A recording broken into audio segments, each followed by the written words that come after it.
Hello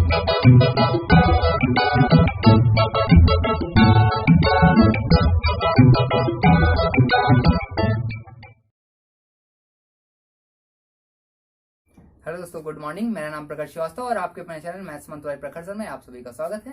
जैसा कि आप सभी को पता है कि हमारे 3 लेक्चर कंप्लीट हो चुके हैं पार्टनरशिप के, साझा के, और आज हम क्लास नंबर 04 में हैं। और क्लास नंबर 04 में हम बात आज करने वाले हैं किसकी। मैंने आपको लास्ट क्लास में भी बताया था, पार्ट नंबर 03 में बता चुके थे कि हम आज बात करने वाले फ्रैक्शन में, कि अगर हमारी पूंजी या फिर अगर हमारा टाइम जो है वो फ्रैक्शन में दे रखा हो तो हम कैसे क्वेश्चन को सॉल्व करेंगे। ठीक है, आइए बहुत ही एक छोटे से सेशन में आपको आज फ्रैक्शन की बात भी कर लेते हैं कि कैसे हम फ्रैक्शन से क्वेश्चन को करेंगे।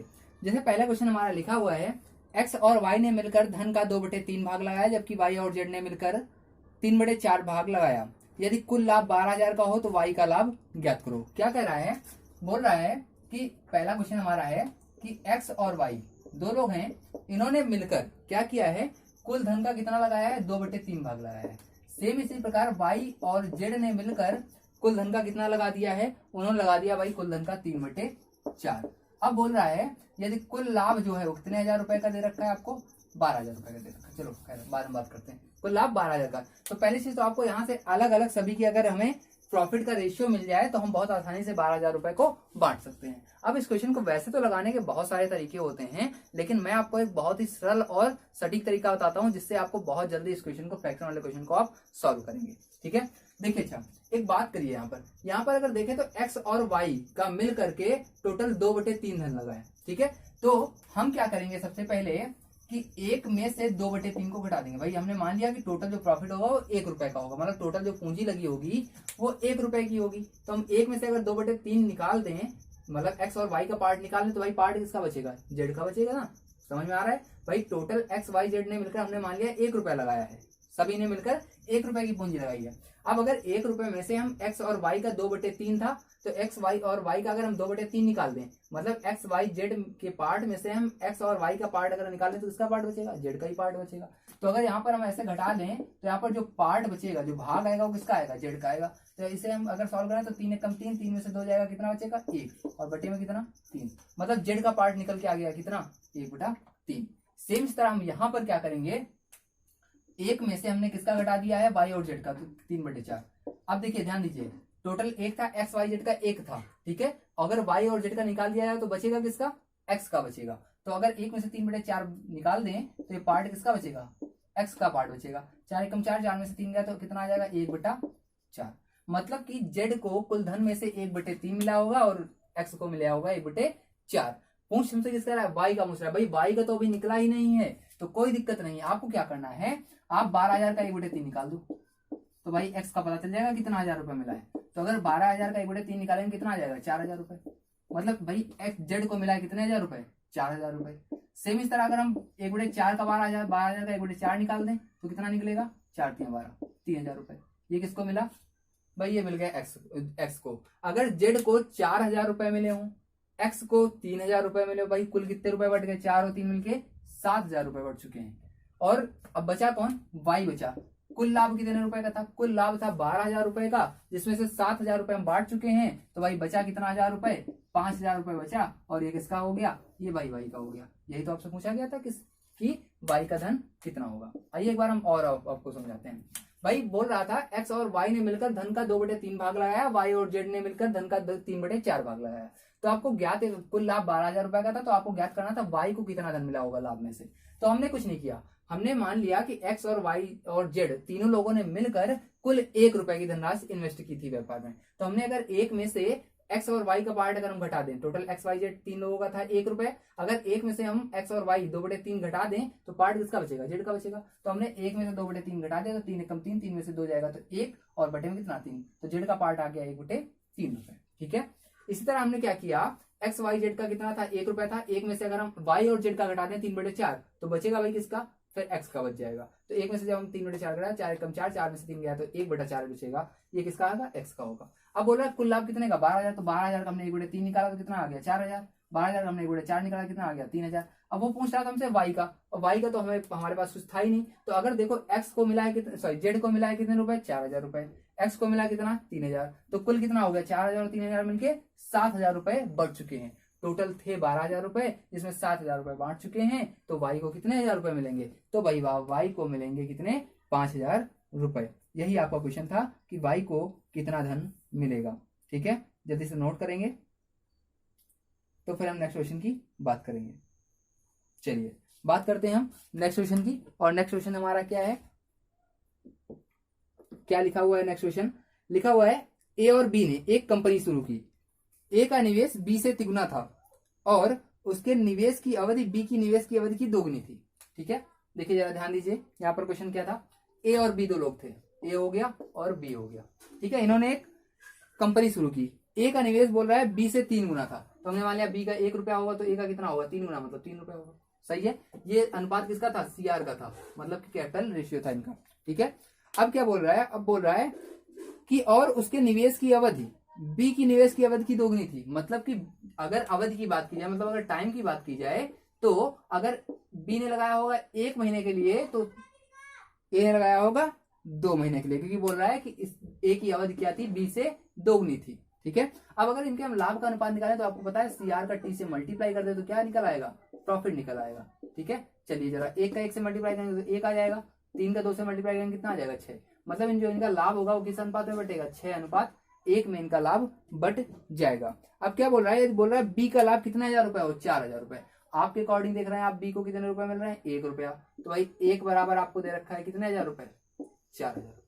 ठीक है, या फिर आप ऐसे भी कह सकते हैं कि 4,000 रुपए क्वेश्चन के अकॉर्डिंग बी का लाभ 4,000 रुपए का है और हमारे अकॉर्डिंग क्वेश्चन बी का लाभ कितना है? 1। तो हमारे अकॉर्डिंग नीचे में क्या रखा जाएगा? 1। अब पूछ क्या रहा है? पूछ रहा है तो उनका कुल लाभ ज्ञात करो। अगर कुल लाभ की बात करेगा तो ए को मिला है लाभ का 6 रुपया और बी को मिला है 1 रुपया, तो कुल कितना हो गया? 6 और 1 मिलके 7 रुपया। अगर हम इसे मल्टीप्लाई कर देंगे तो कितना आ जाएगा? तो आ जाएगा 28,000 रुपए। तो ए और बी का अगर कुल लाभ की बात किया जाएगा तो कितना आ जाएगा? 28,000 रुपए आ जाएगा। अब अगर यहाँ ए का लाभ पूछे तो कोई दिक्कत वाली बात नहीं थी, 28,000 में आप 4,000 घटा दो, मतलब कि जो भी बचेगा 24,000 रुपए वो ए का लाभ हो जाएगा। खैर यहाँ पर आपसे कहा गया कुल लाभ बताओ, कुल लाभ आएगा आपका 28,000 रुपए, जो कि आपके ऑप्शन नंबर 4 से मैच कर रहा है, नन ऑफ दीज, इनमें से कोई नहीं। ठीक है, चलिए जरा दूसरा नंबर क्वेश्चन भी आप नोट करेंगे तो हम नेक्स्ट क्वेश्चन की बात करेंगे और क्वेश्चन नंबर 3 की बात करने वाले हैं।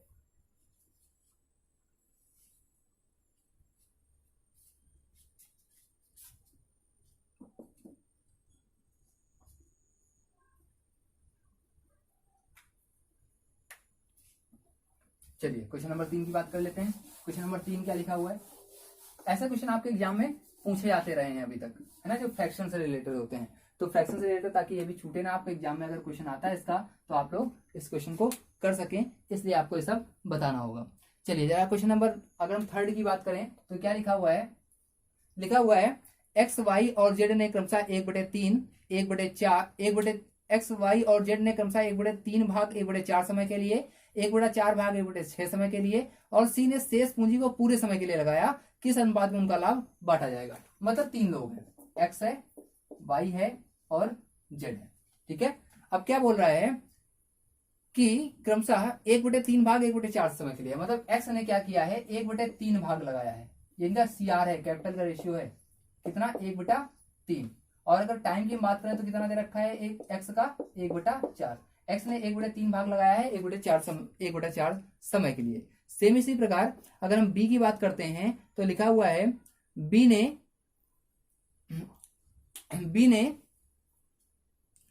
1/4 भाग 1/6 समय के लिए लगाया। बी का जो भाग है, मतलब वाई का जो भाग है वो 1/4 है और कितने समय के लिए? 1/6 समय के लिए भी है। अब अगर हम बात करें नेक्स्ट की तो बोला है सी ने शेष धन लगा दिया, मतलब जितना भी बचा होगा वो सब सी ने लगा दिया। हमने मान लिया वो धन x रुपए बचा होगा। ठीक है, तो सी ने x रुपए लगाया है और पूरे समय के लिए। अब भाई पूरा समय भी हमको नहीं पता, ये शेष धन इसने लगाया है और पूरे समय के लिए लगाया है। अब शेष और पूरा का मल्टीप्लाई कैसे हम लिख सकते हैं? तो आपको कुछ नहीं करना होगा, आपको क्या करना है, सबसे पहले आप कैपिटल की बात करिए।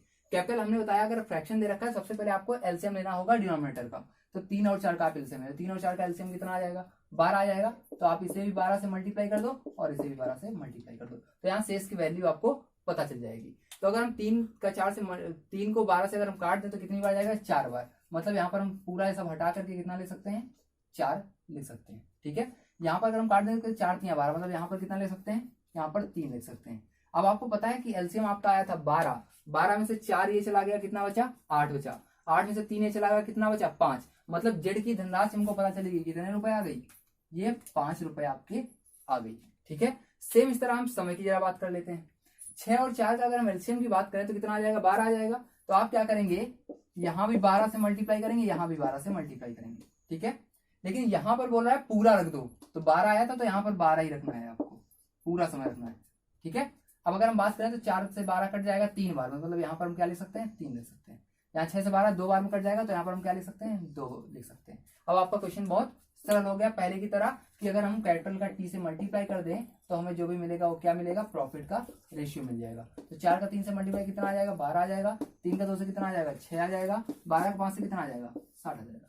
अब ये 6 से कट जाएगा, तो आप काट दीजिए, 6 दूना 12, 6 कम 6 और 6 दामा 10। मतलब जो इनके लाभ का अनुपात होगा वो 2:1:10 के अनुपात में इनका लाभ बांटा जाएगा। ठीक है, अब ये ऑप्शन आपका दे रखा है 2, क्या आया 2:1:10, 2:1:10 आपका दे रखा है ऑप्शन नंबर सी पर। ऑप्शन नंबर 3 में आपका क्वेश्चन आपको दे रखा है आपका सोल्यूशन का आंसर। ठीक है, जल्दी से नोट करेंगे इस क्वेश्चन को, तो हम पढ़ेंगे नेक्स्ट क्वेश्चन की ओर और बात करेंगे क्वेश्चन नंबर 4 की। उम्मीद कर रहा हूं ये भी क्वेश्चन आपको समझ में आ रहे होंगे कैसे हम फ्रैक्शन वाले क्वेश्चन को करते हैं। ठीक है, चलिए जरा अब बात करेंगे हम एक अगले क्वेश्चन की। इसी तरह के लिखा हुआ है ए ने कुल पूंजी का आधा भाग आधे समय के लिए लगाया।